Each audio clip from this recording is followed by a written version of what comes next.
Hello మిత్రులారా, మీ నోటిపూత సమస్యను చిటికలో మాయం చేద్దాం. ముందుగా ఒక గిన్నెలో కొంచెం తేనె తీసుకోవాలి. ఇది మీ నోటిలోని మంటను వెంటనే తగ్గించి ఉపశమనం కలిగిస్తుంది. అరే బాబు, ఇప్పుడు నా వంతు. ఇందులో ఒక చిటికెడు పసుపు కూడా కలపాలి.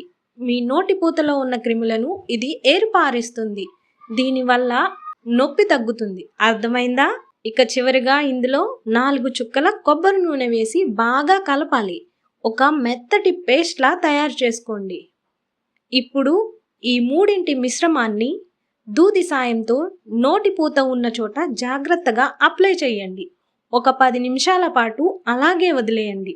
ముఖ్యంగా ఈ పేస్ట్ రాసిన తర్వాత కొద్దిసేపు ఏమీ తినకండి, తాగకండి.